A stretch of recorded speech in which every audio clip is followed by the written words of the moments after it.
j'espère que vous allez bien. Vidéo un petit peu différente cette semaine, my god, je vous ai demandé un peu partout avant de la filmer pour être sûr que ça vous intéressait encore des DIY.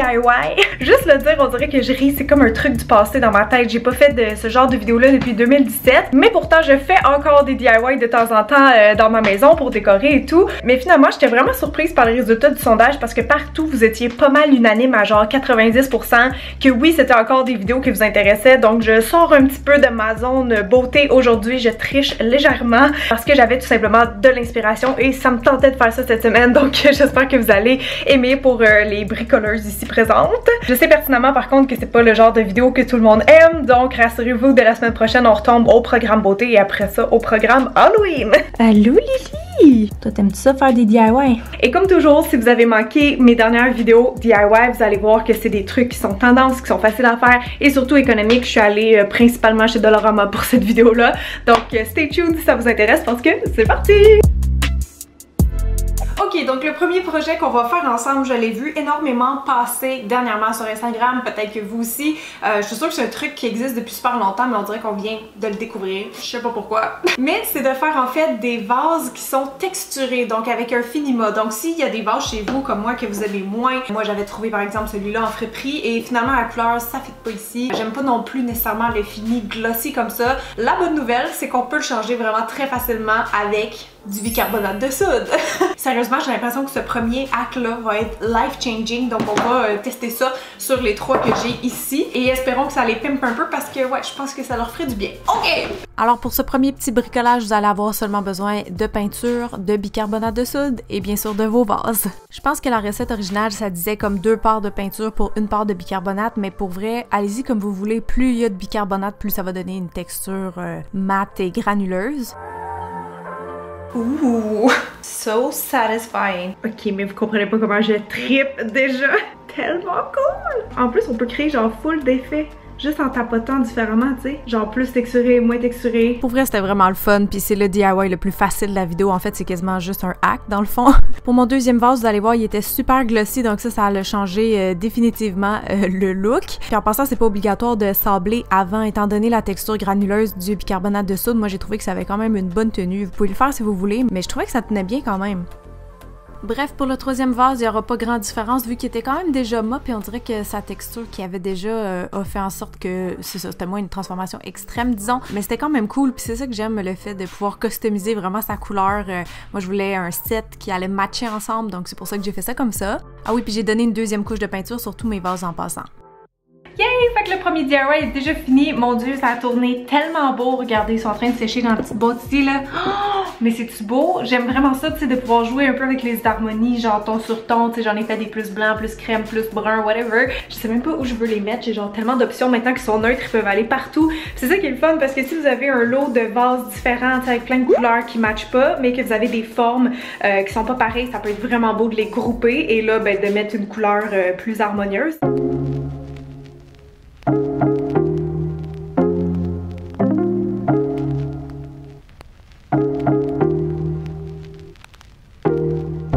Ok, pour le prochain DIY, j'avais vraiment envie de faire quelque chose avec le motif de l'année, je vais l'appeler comme ça, le terrazzo. Sérieusement, on en voit partout depuis un bout de temps, autant dans des sets de vaisselle que sur des comptoirs, genre c'est vraiment la folie terrazzo. Je trouve ça très très beau, donc je me suis dit qu'on pourrait se faire une petite assiette de bijoux avec ça. En fait, c'est pas obligé d'être pour des bijoux, évidemment, vous pourriez vous en servir comme vide-poche à l'entrée de votre maison, tu sais, mettre votre change, vos clés, tout ça dedans. Bref, on va essayer, je sais pas trop qu'est-ce que je m'en vais faire, mais on va essayer les affaires.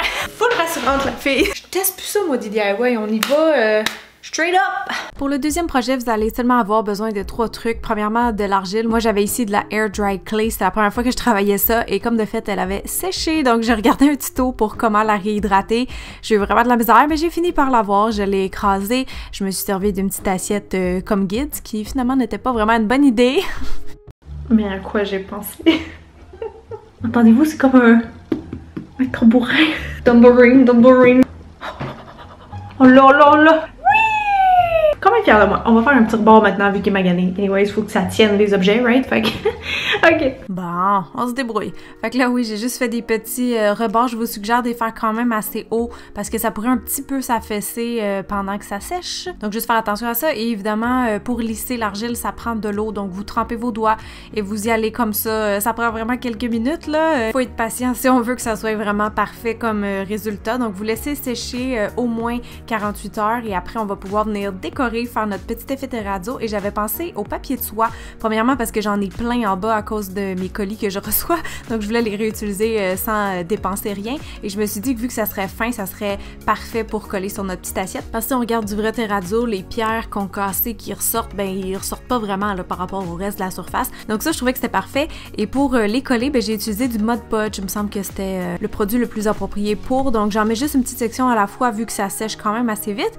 Et ben je continue jusqu'à temps que toute l'assiette soit remplie. Il faut bien sûr alterner les couleurs, les tailles, les motifs et tout ça, mais je pense que ben, vous le savez déjà.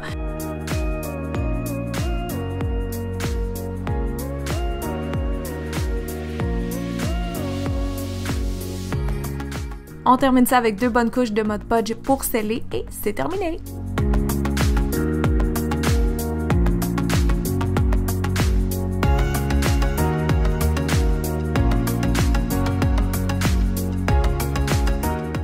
Jour 2, d'où le petit changement d'attirail.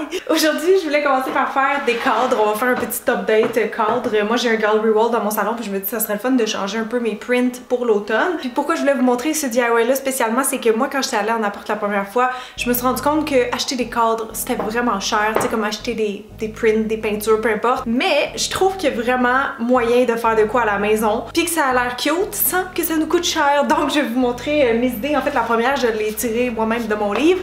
On va s'en inspirer, en fait, parce que je la trouve pratique, donc tiens, plus de gens seront au courant. On va faire celle-là ici, vous voyez pas super bien, mais c'est comme des bandes de couleurs, genre vraiment tout le monde peut faire ça, vous avez pas besoin d'être une artiste accréditée. Donc très simple, je vous montre le matériel puis on se lance.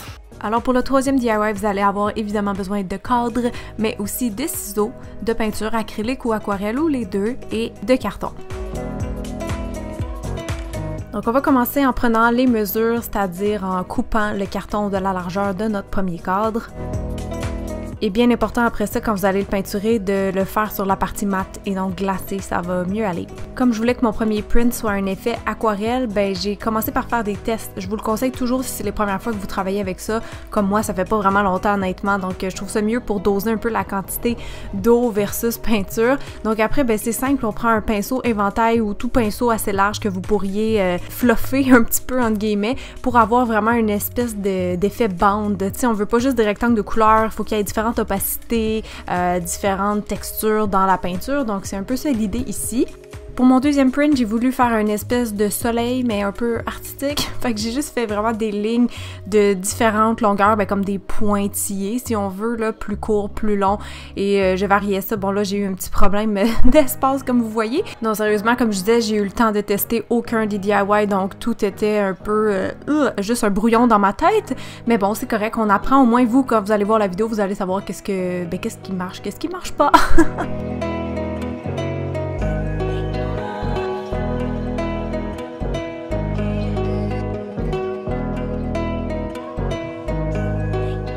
Ok, tu vois, lui, mettons, je trippe pas tant sur les résultats, mais le but c'est d'avoir, tu sais, plein d'affaires graphiques un peu différents qui vont venir se complémenter, puis comme tout est dans la même couleur aussi, c'est un petit truc pour que ça soit plus beau. Pour le dernier print, je me suis inspirée de un que j'ai trouvé sur internet. En fait, c'est simple, c'est de faire comme 3 formes vraiment très aléatoires, donc des espèces de bines brunes si vous voulez, et des petits points noirs à la fin. Je trouvais juste ça cool puis que ça pouvait fitter dans plusieurs décors quand même. Et aussi, ben c'est super facile à faire, hein? Tout le monde peut peindre ce petit design-là. Bon là, vous allez pas me croire, mais je viens de me rappeler que je voulais faire celui-là en acrylique. Je l'ai fait pour les points noirs parce que je voulais quelque chose justement de opaque, mais je pense que ça va être plus beau si tout est comme vraiment des formes définies et opaques. Plutôt que moitié-moitié comme ça, avec l'aquarelle, j'aime moins l'effet pour ce genre de print. Parce que justement, c'est ça qu'on veut, un effet comme imprimé. Donc je pense que je vais attendre que ça sèche, puis je vais repasser par-dessus avec l'acrylique en espérant que ça marche.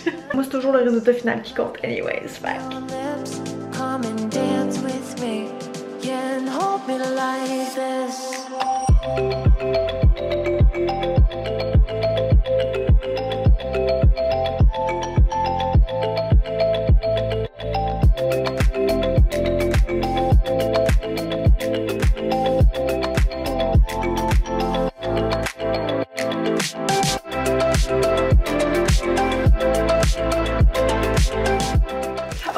pour le prochain DIY, j'avais envie de repimper ces petites citrouilles que j'ai achetées il y a super longtemps, je pense justement au Dollarama.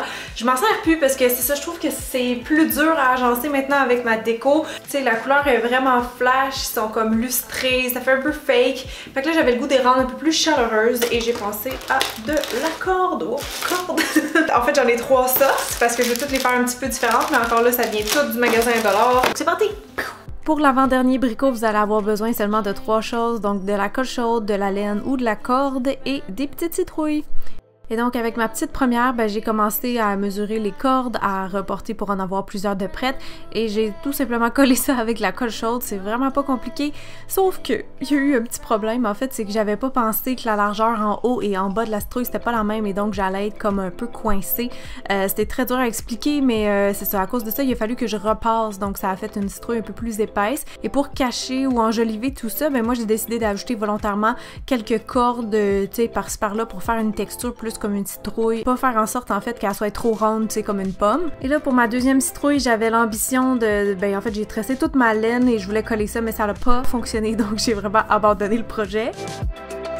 Bon, j'ai une autre idée, sinon j'abandonne celle-là parce que ça va être beaucoup trop long et je vais faire ma petite avec une autre technique juste d'envelopper d'un sens puis de l'autre. Je sais pas si ça va marcher, on va essayer. Spoiler alert, oui, ça a marché. Sans joke, c'était vraiment plus rapide de cette façon-là. Ça donne quand même une grosse citrouille ronde aussi à la fin, qui tiendra pas nécessairement debout, mais en tout cas, j'ai trouvé que c'était vraiment mieux et plus vite comme ça parce que juste la première citrouille, j'en revenais pas comment ça m'a pris du temps.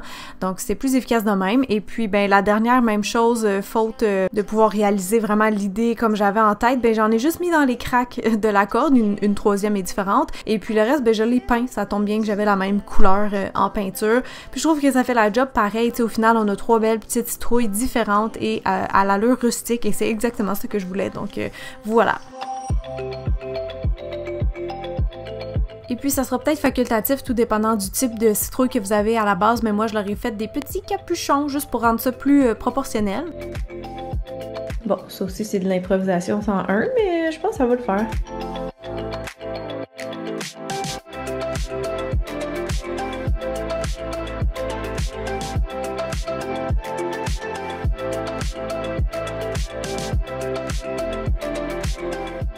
Je pense que c'est plus un secret si je vous dis que j'aime les plantes, hein. Vous en voyez quelques-unes ici, j'en ai plein dans cette pièce-là en fait. Et en me promenant dans mon allée préférée du Dollarama, c'est-à-dire celle de l'artisanat, j'ai vu ces petites fioles-là, ils venaient en différents formats, puis ça je me suis dit que ça serait un format parfait en fait pour faire des fioles de propagation. Donc si vous avez des plantes, vous savez sûrement de quoi je parle, il y en a des fois qui se bouturent, pas toutes aussi facilement, mais si vous en avez certaines qui se bouturent dans l'eau, je pense que ça, c'est vraiment parfait. Donc on va se créer une espèce de petit rack suspendu pour les mettre parce qu'en même temps je me dis des plantes c'est beau, peu importe comment. Fait que pourquoi pas exposer notre petite zone DIY de propagation. Fait que j'espère que ça va être beau, j'ai ça dans ma tête, mais je l'ai pas testé encore évidemment, donc allons-y! Pour le dernier projet, vous avez besoin de très peu de matériel et tout vient du Dollarama sauf la plante. Donc vous prenez une baguette de bois, ça pourrait être aussi une branche, une belle branche, tu sais, que vous avez trouvée dehors. Peu importe, en fait, j'ai l'impression que ce DIY-là pourrait être interprété de bien des façons. Mais bref, là, ce que je fais, c'est que je prends du fil métallique. Encore là, on pourrait substituer pour autre chose. Mais je trouvais ça bien parce qu'on peut, comment dire, contrôler un peu plus les petites fioles qui vont venir se fixer dessus. Donc quand vous enroulez sur la baguette, c'est important de faire comme un petit nœud à la base pour que ça tienne bien. Puis même que je repasse le fil une dernière fois, je fais comme une petite loupe pour que le fil reste droit après pour les bouteilles. Ah ben, ça m'étonnait presque qu'elle vienne pas avec ce petit son-là, c'est genre son jeu, bref.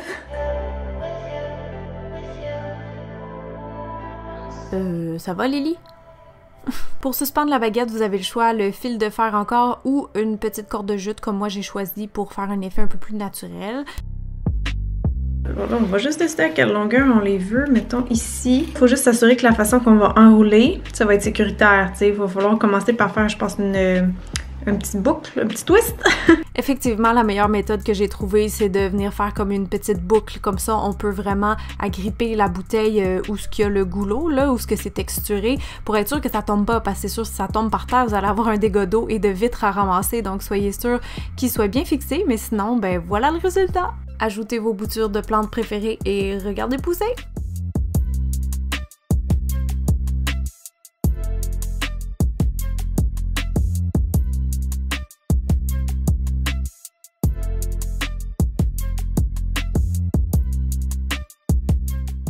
Bon ben voilà tout le monde, c'est ce qui complète ma vidéo de DIY pour cette semaine. J'espère que vous avez apprécié, j'espère surtout que vous allez essayer de reproduire certains des petits bricots que je vous ai montrés aujourd'hui. Si oui, vous me laisserez savoir dans les commentaires quels vous avez fait ou quels vous comptez faire. Est-ce qu'il y en a qui pourraient être utiles pour votre déco d'appart ou de chambre ou peu importe en ce moment. Évidemment, si vous en reproduisez, taguez-moi dans vos stories Instagram parce que je veux voir ça puis je vais vous repost sûrement dans la mienne. Donc voilà, je sais pas si c'est le retour des DIY sur ma chaîne, seuls les vues sur la vidéo nous le diront, mais en tout cas pour vous qui étiez là, j'espère que vous avez apprécié au moins et puis je vous fais des bisous et je vous dis à samedi prochain pour une routine.